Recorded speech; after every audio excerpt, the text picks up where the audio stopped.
Hello out there, my name is Laolu Akonde and you are on to Inside Sources. But first, here is my take for today as we wish Baka de Salah to all our Muslim faithfuls. The title of the take today says, Policy Tips President Tinubu can still adopt 2 years after part 3. In the last 2 editions of my take, we have been talking about policy ideas the Tinubu presidency can still pursue as the administration marks 2 years in office. To drive home the points, here are the top 10 suggestions that can be quite useful to move things along for the public good of our country. Number 1, the president should ramp up the numbers of the boots on the ground, whether it's for military or for the police. Number 2, the federal government should consider the use of non-conventional fighting groups to help defeat and destroy the insurgents and the bandits in the land. Number 3, we should promptly ensure the implementation of state police or ensure that we decentralize the Nigerian police force. Another part of number 3 is that the president should in fact go ahead and drive the process that will produce for us a new Nigerian constitution that all of us will be proud of. We can no longer blame the military after 26 years of unbroken civilian rule for the structure of our country. Number 4, as we move to poverty alleviation, the Tinubu administration should reinvigorate the social investment program. Number 6, we should implement the idea of mini-grids quickly so that we no longer have to depend on one singular strained national grid. Number 7, the federal government and states should urgently facilitate the emergence of integrated power companies who will generate and distribute electricity in specific localities and regions of the country by themselves. Tinubu administration should drive productivity in order to create millions of jobs. This should be specifically in 3 areas. The president should declare a state of emergency in the education and in the health sectors. That way, the federal government will become empowered to compel the state governors to implement significant reforms in education and in health. The Tinubu administration will need to significantly up its game in the area of implementation and coordination of its policies. The president should consider engaging his vice president more to help him ensure coordination of some of the work of the government. The second part of 10, the president should impose consequences on indiscipline and the high level of corruption in Nigeria. Good a thing, the president himself brought up the issue of indiscipline and corruption at the last APC summit. And the third part of number 10, the president should ensure that the government and its officials don't showcase any kind of ostentation at a time when many Nigerians are suffering under the economic pace of some of the unavoidable and bold reforms that the president had to take. It is good enough a time to etch your name in the annals of Nigerian history positively. You can do it, Mr. President, and there are those of us who still believe that you will get it done. Get it done, Mr. President. And finally, Baka de Salah to all our Muslim faithfuls, and may all our prayers regarding our country and our lives be answered. Inside Sources will be right back. Welcome back to Inside Sources. Today, as we continue our focus on the president's 2 year in office, I have an eminent Nigerian religious leader and by far a notable public intellectual, by the way, in my view, John Cardinal Onaiyekan, back to Inside Sources. Cardinal, it's good to see you here again. Thank you very much. Thank you for bringing me on your Inside Sources. Thank you so much for coming. Let's start from the new Pope. I noticed that you were at the inauguration in Rome. You had actually visited also, I think, during the burial of the previous Pope, may God rest his soul. Pope Francis. Yes, yeah. So tell us, what's your take about the meeting between the new Pope and our president? That short interaction,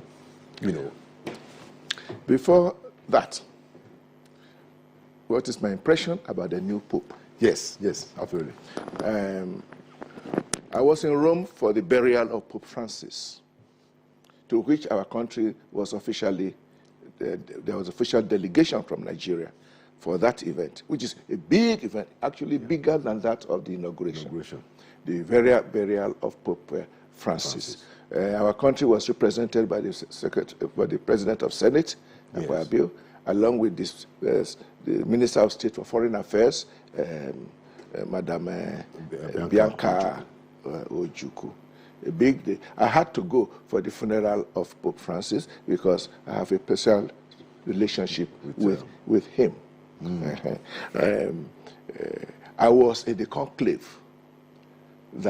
from which he emerged. Okay. Mind my words. I didn't say I was in the conclave at which we elected him. Okay. Although for the people outside, they went to conclave to elect a pope. But for us who go to the conclave, we know very well this is not a question of election. It's a question of you have a gathering of special cardinals with heavy spiritual responsibility who have to try their best to identify, discern who among us sitting here now should be the next pope.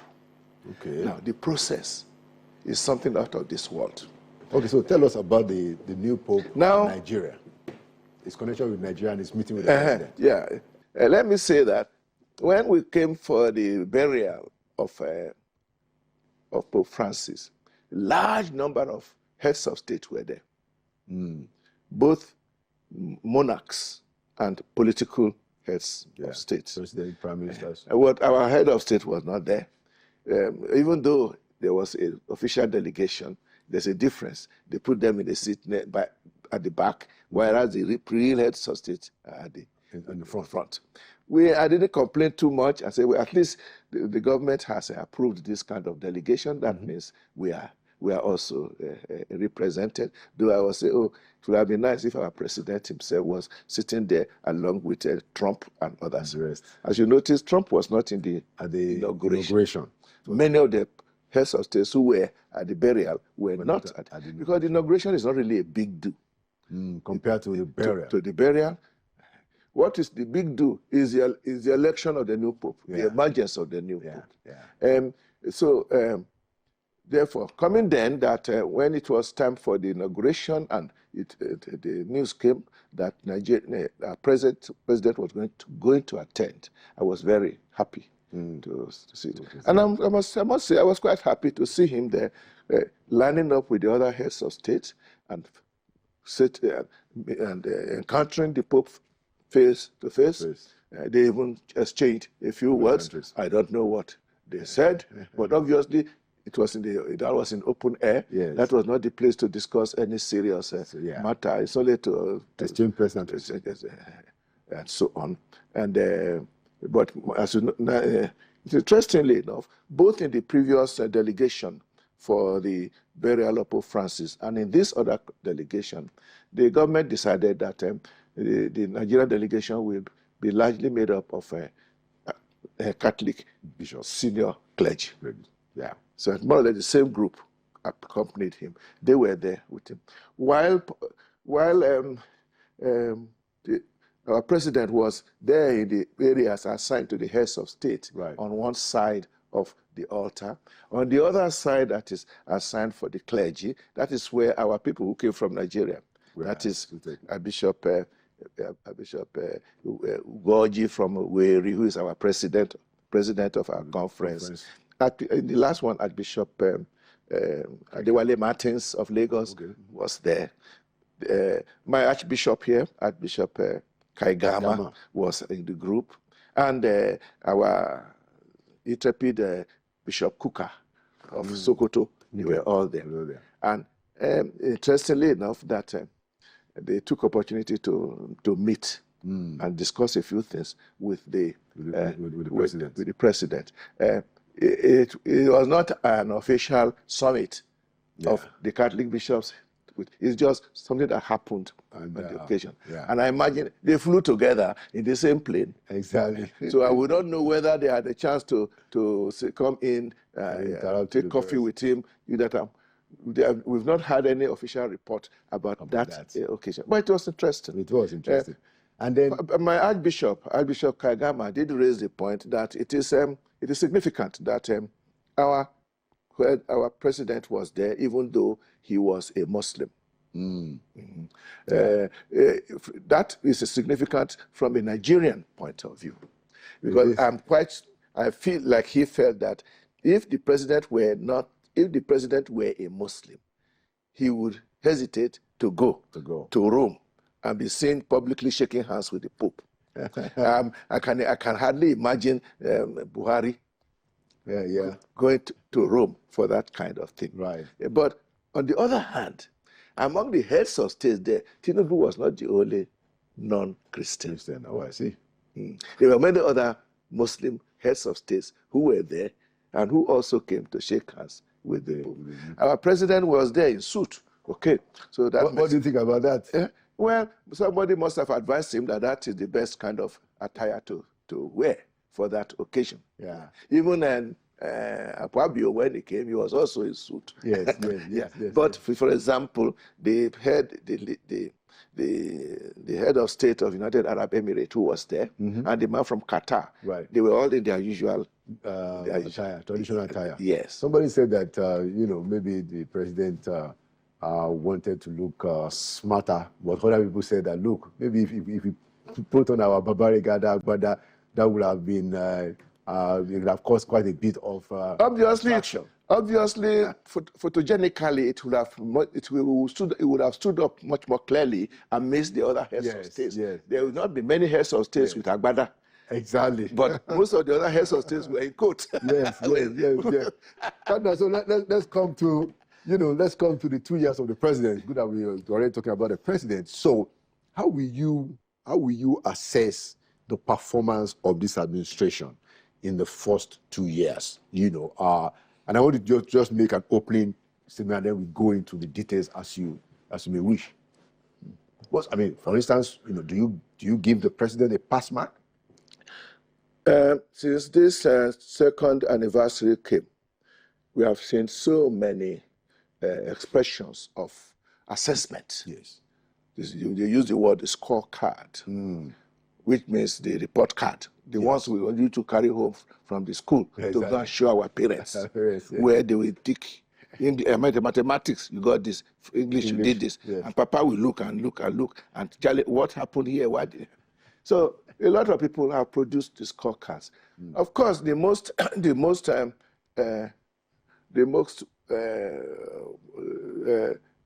well-known, that was scattered much, is the scorecard that the government gave itself. Okay. Our Minister of Information had a long, elaborate scorecard of how our president had performed in the last 2 years.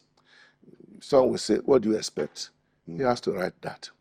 The fact, however, is that I don't know any student who sets his own exams, marks it, and takes his report card home and say, here, look how I've performed. From that point of view, I think we have to understand, or the government has to understand, that whatever scorecard they make for themselves, they must also, we hope, have the patience to also find out what are other people saying. And if the government is about what the government is doing for the people of Nigeria, then we must listen to the people. True. What they are saying. True. And I have seen a few things on the screen, the television stations. Some groups which claim to be quite independent, who have run down the whole area, including the programs and projects that the president himself has presented as what he will do. And they have scored him from between. The major problem is the terrible gap between the promises made and the implementation and the fulfillment. Good ideas, and even the major good intention to move Nigeria on a much higher level. That is a wonderful thing. Now, the question is, how do you get there? Now, the government is saying that to get to where we should be, we must be prepared to suffer, bear the pains. But other Nigerians are saying, is that the only way to get there? Must we bear all these pains? And if you tell that to the mother and the children and the father of a young family who has been having difficulty putting food on the table for their children, they cannot understand that kind of rhetoric. And to tell people to be patient, they always ask, for how long? And I want to insist that we presume that we elected this present government. I say we presume because that's what the Supreme Court eventually decided. Right. With the decision of the Supreme Court, there's no more room for discussion on that level. So we have elected this government. Yes. But I hope we should not forget that they were elected for 4 years. What I'm hearing now is as if we didn't elect them for 4 years. And they were telling us when we are going to judge their performance, it's not a midterm, it's just 2 years out of 4 years. I say, wait a minute, what's happening? When did we change the rules? Why I'm stressing this is that whatever policies the government puts out, it must be a policy that can work out within your term, within 4 years. Within 4 years. Which means you really have gone halfway through now. You have only 2 more years ahead. I do not think a government has the luxury to keep flogging the people because they have high hopes for the future. You are telling the people to make an act of faith in you. The kind of act of faith that they make only for God. That, no, just bear the pains. We shall soon begin to smile. When? There's also this fact that in my town, my own part of Yoruba land in Kaba, will say the pounded yam that will fill your stomach, it is from the side that we know it. When you see the pounded yam in front of you, you know whether this is going to fill from the side. So the question is, we should know by now where we are going. We should know where we are going. And as you know, a lot of people have also remarked that the sermon of patience will not be received well when people don't seem to see patience on the part of those who are prescribing this wonderful bitter pill. In other words, this is an area where the way of life of the rulers, the kind of how they spend public funds. We should see there that there is a tightening of belt, that there's a readiness to be patient. But we don't see it because this government has not been less reckless than previous governments in terms of the remuneration of appointees and even our men in the House of Reps, how they have completely put themselves on a totally different pedestal from the rest of Nigerians. That's not serious. You can't be doing that and expect me as a religious leader to pick up your sermon notes on patience and come and preach that to the people in my church who are suffering. It's difficult for us to do that. We will preach patience, all right, but we will also preach trust in God, trust in the future, a better future. But we will want, as a government, we want to see how you are moving in this direction. And there are many people who are saying this is not only the best direction to take, it is perhaps not even the right direction to take. I would hope, therefore, that this midterm should be a good opportunity for Mr. President and his team to not only look at the scorecard that they have prepared for themselves, but also look at the remarks that are coming from those whom they are ruling, including those whom they consider as disgruntled losers. Disgruntled elements. Disgruntled losers, those who are making noise now because they did not win election. Or because they were not allowed to be part of the Or government. because they were not invited to be part of the, if it is governance, when you are governing, there's a limit to how much pains you deliberately inflict on people because of either your plans, maybe even your economic ideology. Those things should not trump the good and the well-being of the people. And the people are not asking. People are not asking that every family should have an SUV. They're not asking for much. They are just asking to be able to live a decent life. And it's not as if this is something we've never enjoyed before. Now, in fact, why is it painful? Because Nigerians have been used over the years to a minimum of decent living. And when you come into government and that minimum of decent living suddenly plunges down, I thought it used to be a cause for concern. It will be a reason for the president to say, well, wait a minute, what are we not getting right? What are we not getting right? In the three big areas we have been talking about since the time of Jonathan, namely economy, security, and corruption. And I will add, within corruption is the whole question of governance. Those three areas, we have been working on them. And I am not sure we have been making progress. Again, in the scorecard, we heard that of the government, they are saying, oh, they've made massive progress in security, that the nation is now safer than it ever was before. And I'm asking myself, in that case, why are they surrounding themselves wherever they are going with all this army of security, all these gun-toting security agents? If the country is so safe, surely a minister should be able to enter his car, maybe with an orderly, and travel to wherever he wants. Until they do that, they should stop telling us. Okay, I mean, very, very comprehensive opening comments on that. So let's try to dimension it in parts. And the first area that I will raise is on the question of poverty, which is where we see a lot of pains. And of course, like you said, these are challenges that we have been trying to confront over the years, Now, I will make a comment, and then I will you also respond to it.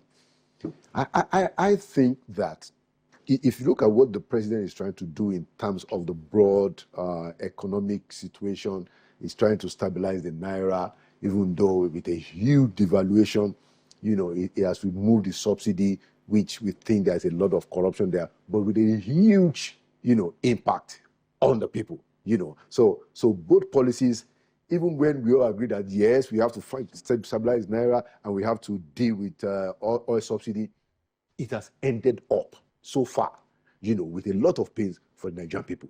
We're not saying that those policies are not right. I actually think that they're right. As a matter of fact, all the presidential candidates in 2023 said that they were going to remove subsidy and all of that. But my issue, and I'll probably phrase it as a question, is that we haven't demonstrated a concern for poverty. And this is my own view. Yes, those policies are important.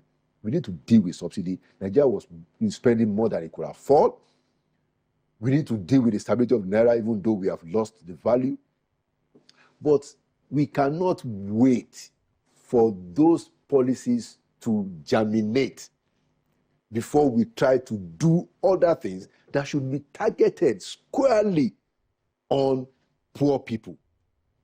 So I am saying that, yes, the policies are okay, but those policies is going to take a long time, like you said, for it to begin to give us the outcome. What are we doing for the now to help the Nigerian people?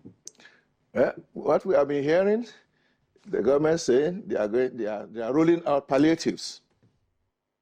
I hate the word palliative, coming from a government that all he has for his people is a palliative. Do they not understand that in medicine, you give palliative to those who are about to die, so that they will not die in pain. So are these palliatives meant to just keep to help reduce the pain, that they are inflicting on us, but actually we are going to die? Wow. No, we need more than palliatives. And in any case, de facto, we are hearing palliatives here, palliatives there. And it's obvious that when it comes to implementation, the good old elephant in the room, corruption, is eating up everything. We are told that they are doing poverty alleviation by distributing money to some people. And I look around, I have hardly heard anybody who say they got any of those monies. But it seems that they are distributing some money to some people, because at the end of the year, we are hearing the report of how much they have spent on this. Recently, they came out with student loans. That's another example. Supposed to be that, and the president came out public to say, we want to make sure that no young man or woman drops out of university because of poverty. Wonderful statement. Yes. But I keep getting text messages from those I know and those whom I don't know, from schools, from universities, begging me that they have not been able to cover their fees. Can I please send them this? And immediately they send you their name and their bank account. And I sent back to say, have you applied for the loan? Their fund. So and I keep getting, sorry, we can never access it. That they're not accessing it. And I'm beginning to believe them, because among the scorecard, it was said that they had made available loans to more than, did you say 30,000 or 300,000? I think 300,000. 1,000 students. And I say, 1,000 students. Out of the number of poor students in Nigeria, how many have you reached? And in any case, how do you reach them? What is the parameter? What is the criteria for being able to access the loan, so that we know those who... Well, yeah, it's a very broad point. So these are examples of where, even though people are supposed, people are supposed to apply, regardless of... and they apply even on your cell phone. And follow up.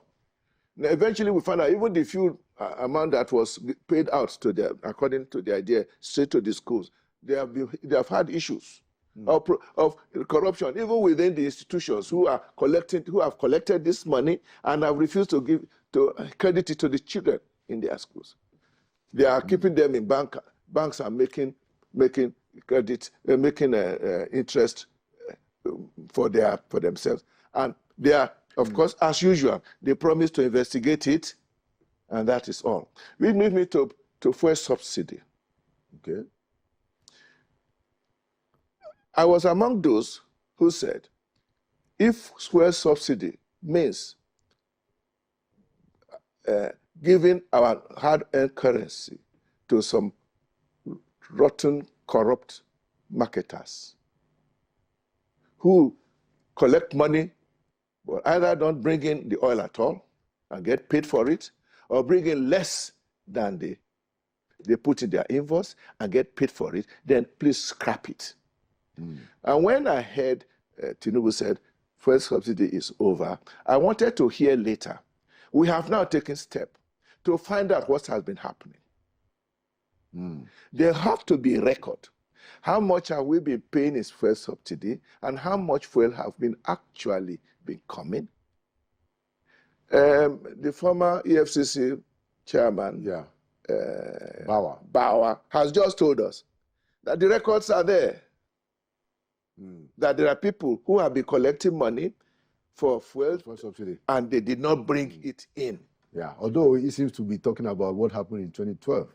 Whether 2012 or 2023. I'm saying when you came in 2023 and you removed fuel subsidy, you should even go back there and tell Nigerians, so far, these are the people who have collected our money and we are going after them. And have not brought us the fuel. They still have to bring us that fuel or bring us our money. There have been some accountability. There has been no discussion in that direction. And I'm very surprised, because the government has been receiving very serious criticism on the announcement of Mr. President on the day of inauguration, fuel subsidy is gone. If he had shown us the effort made to recover the money we have lost, because if that was done, then of course it will make sure that it will not continue. What we are even hearing, which is a greater sadness for me, is that even since 2023, fuel subsidy has been going on. Some say through the back door.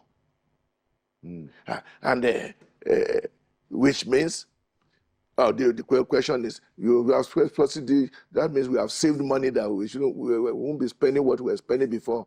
Therefore, we have saved some money. How much have we saved? What is it? What is happening to it? The only thing I hear is that the money we saved, we have distributed it to the governors. And so the money is with the governors. Go and ask them. And we are looking, and we all know what of course, the governors, they are not the same all over. Some governors are better than others. But some governors are really useless. And unfortunately, you can't even complain because many of them were not elected. They rigged their way into power. That's another question altogether. Namely, about on what basis is this our democracy sitting? Okay, I mean, we are going to come to that, but still on the issue of the 2 years. So we talk about the 2 years. We are halfway through. This is not a quarter term. This is half term. It is 50% of the whole. We are not in a government that is going to be for the next 8 years. And the more I hear that from people in government, that we are here for 8 years, the more I am pained. Does that mean they don't intend to have elections in 2027?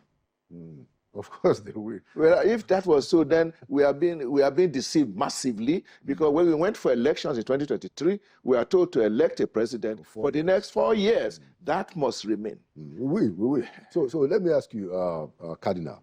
So on the question of insecurity, a few notable Nigerians, including the former Speaker of the House of Representatives, Yakubu Dogara, has suggested that we should use the unconventional methods, aka the mercenaries, to help us, deal with the insecurity that is all over the place. That the military doing a good job, no doubt, but they've been overstretched. Do you support the idea? And you remember this was also done in 2014, just before the 2015 election by President Jonathan.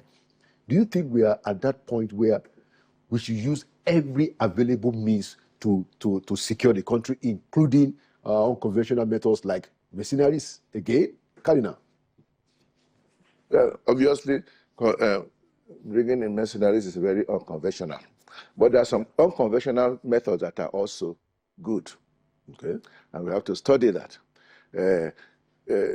And mercenary is neither here nor there. It's a very dicey approach. Okay. Because who are mercenaries? Mercenaries are people ready to do a job for you in the area of security for a pay. They are not going there like an ordinary soldier who is ready to risk his life. Mercenaries never risk their life, because if they do, how would they enjoy their? But they got the job done in 2014. Well, if they got it done, why are we still where we are?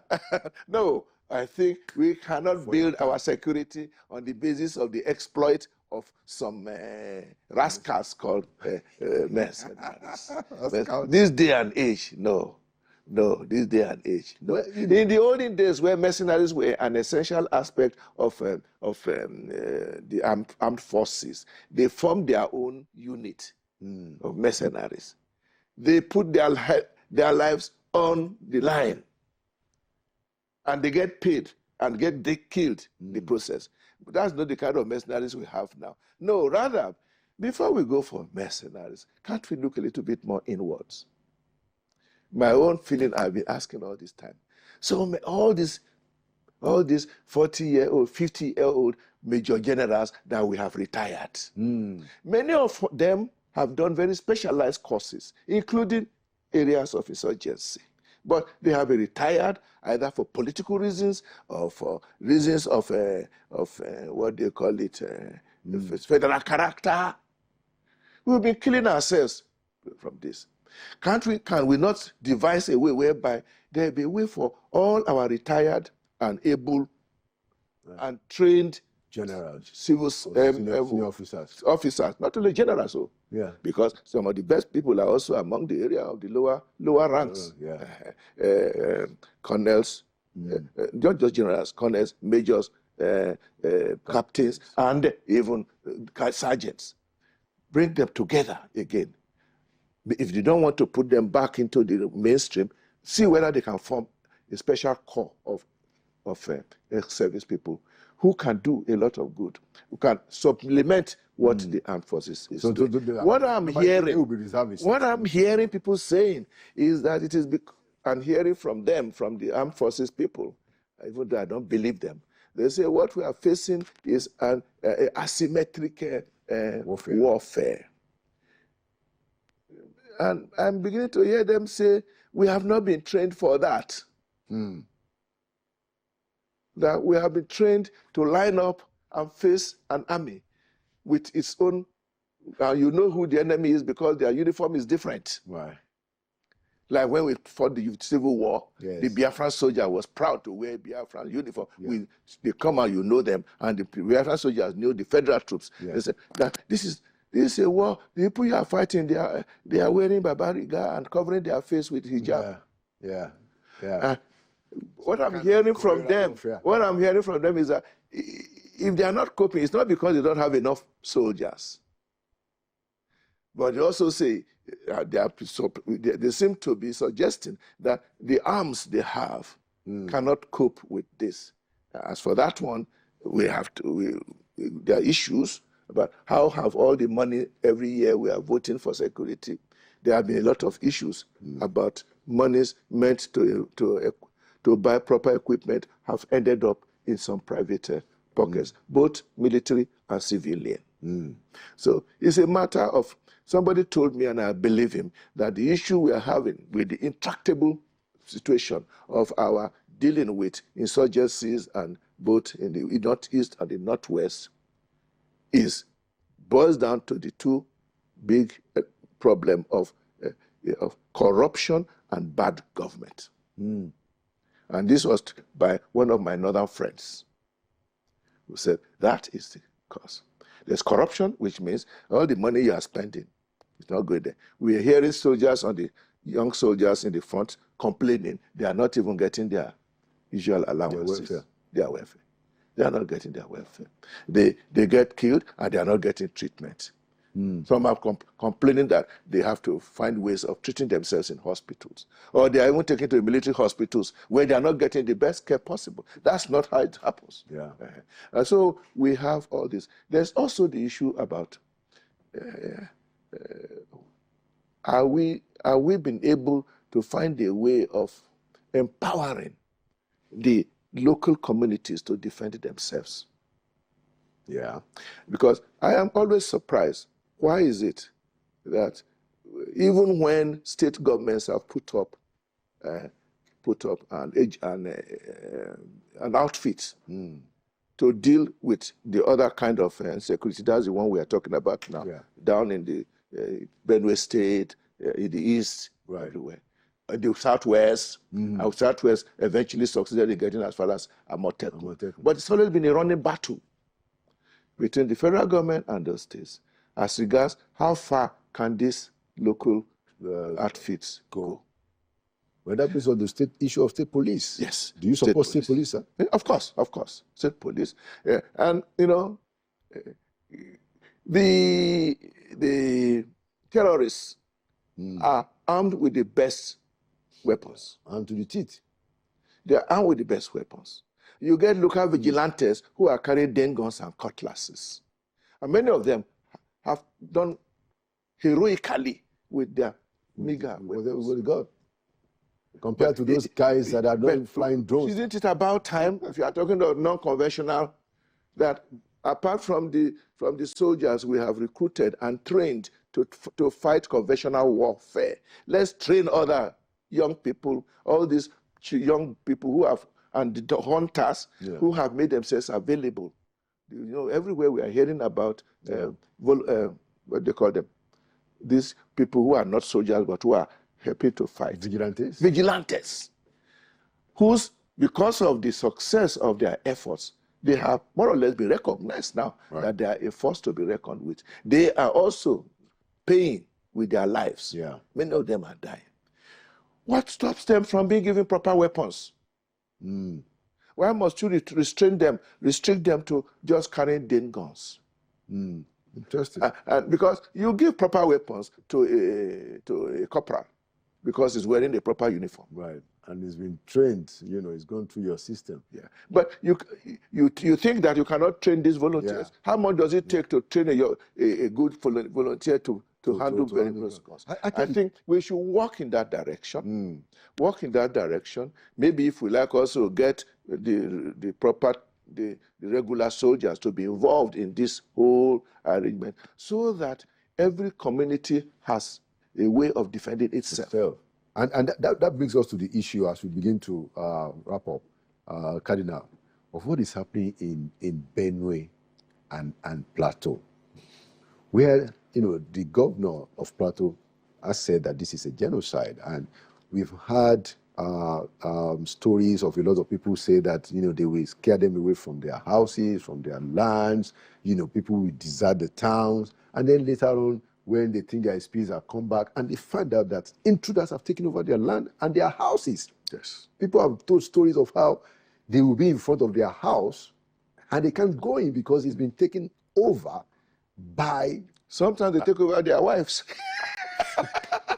So the point I wanted to ask you, Cardinal, is that why have the other part of Nigeria, why are we pretending as if what is happening in Benue and Plateau is not happening?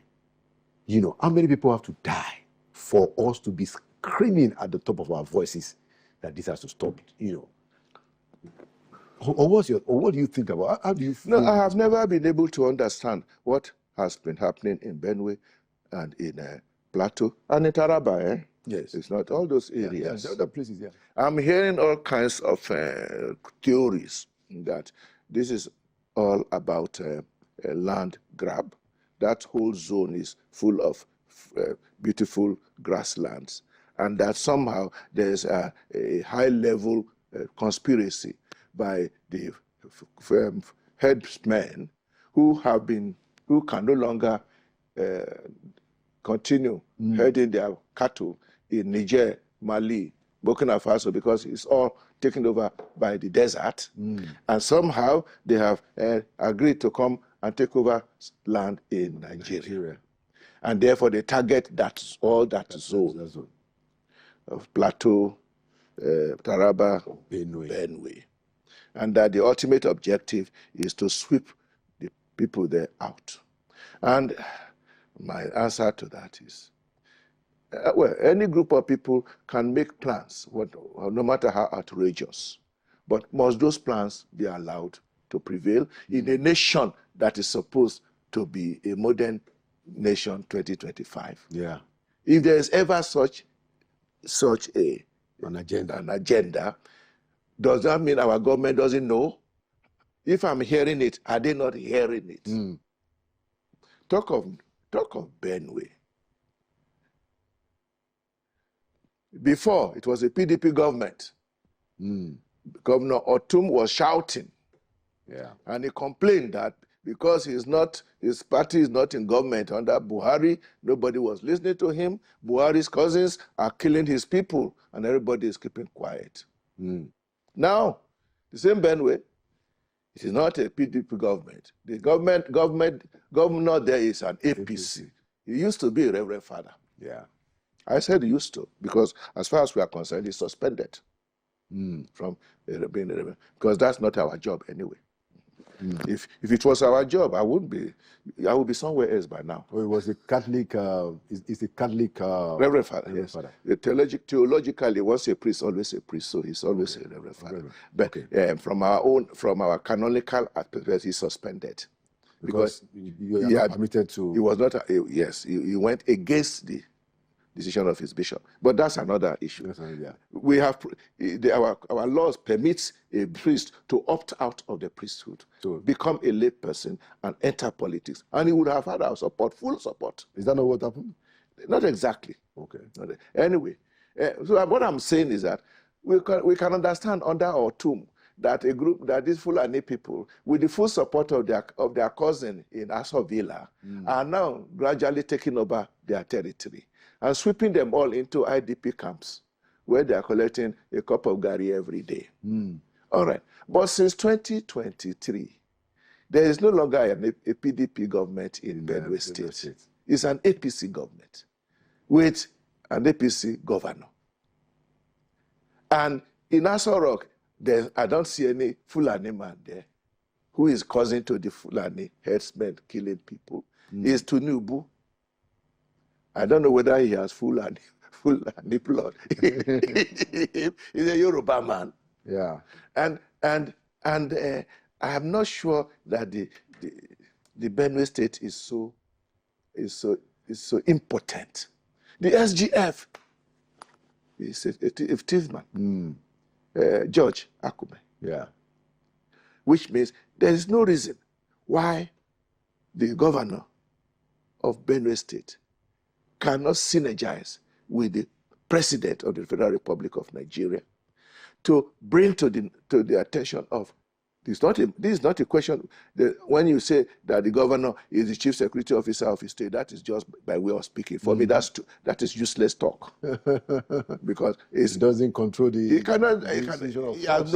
he doesn't control what it requires to sweep out all these heavily armed marauders. Why is it that obviously this should be one of the major concerns of our president? Yeah. Yeah. When we were speaking about Benue, you were very passionate about it. Yeah. And I was moved because that's the way I feel about it. That it shouldn't be going on like that. People are dying every day. Yeah. And it's probably almost taken for granted. We have 4 Catholic dioceses in Benue State. Okay. 4 of them. There's Makodi itself. Then there is Boko, Kasnala, and Otukpo. And each of them has a bishop. They have all been shouting.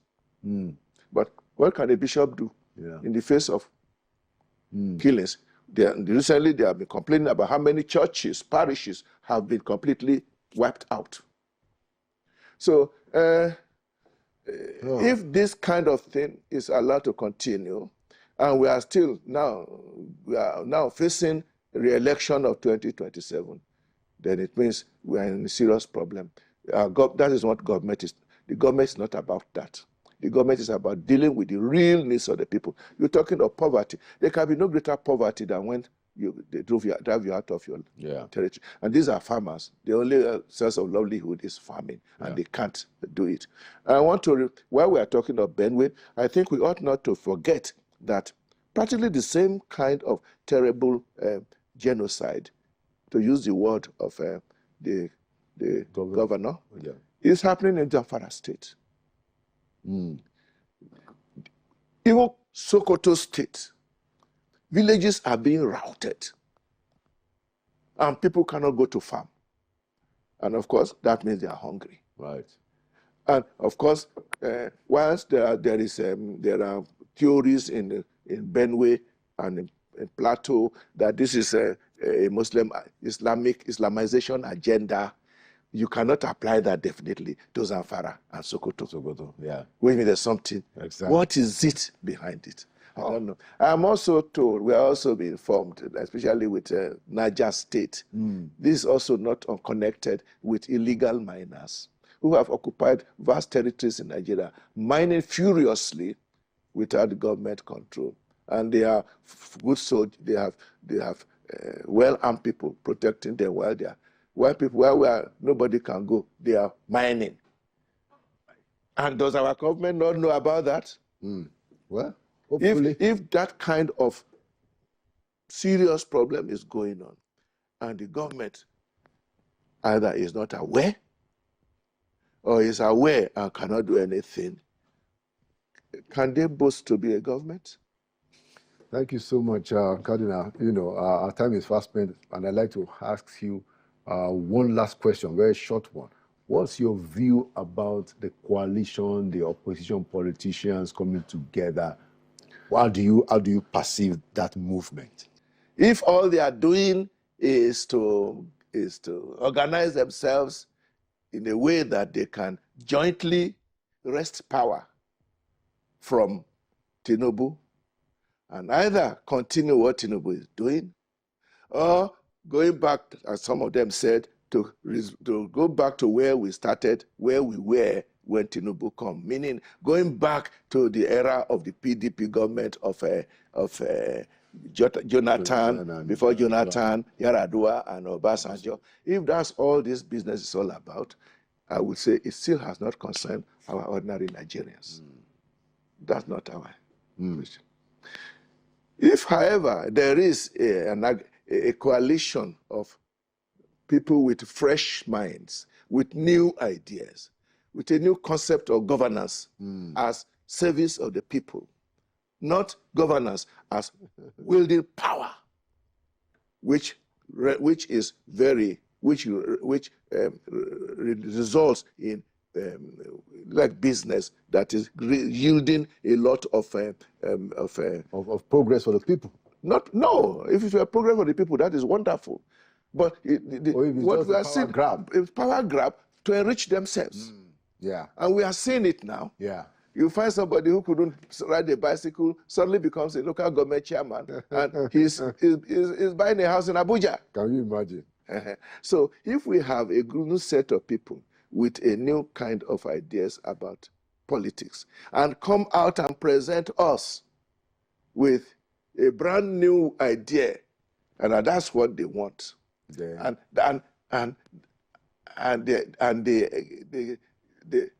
They are a departure from what we have been having.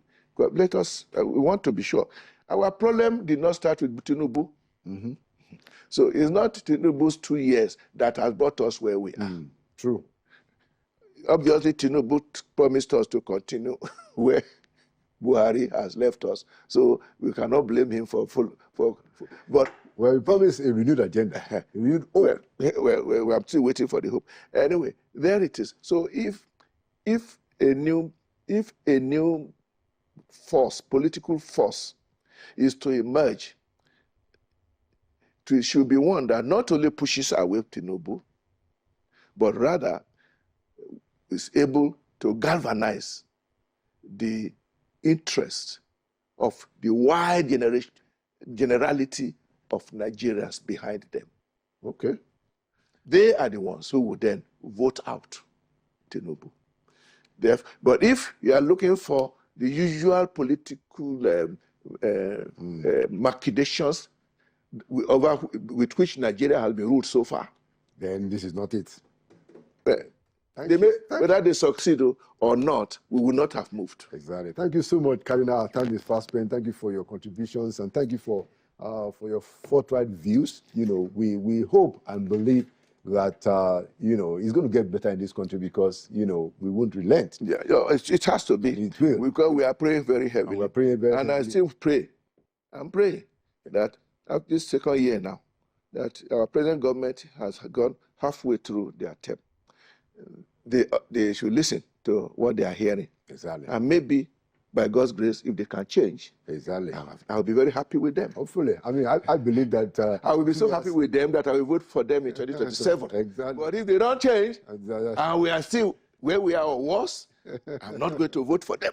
Thank you so much, Cardinal. Thank you so much, Cardinal. 2 years is long enough to make a very good impression on people, and I'm hoping that this president will do that. Thank you for coming to Inside Sources. Thank you, Lord. Thank you for your voice, and thank you for your contribution to national development. God bless you. All right.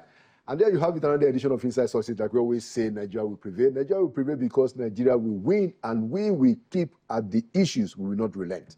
Thank you for watching. My name is Laolu Akonde, and by the grace of God, I'll see you at the next edition.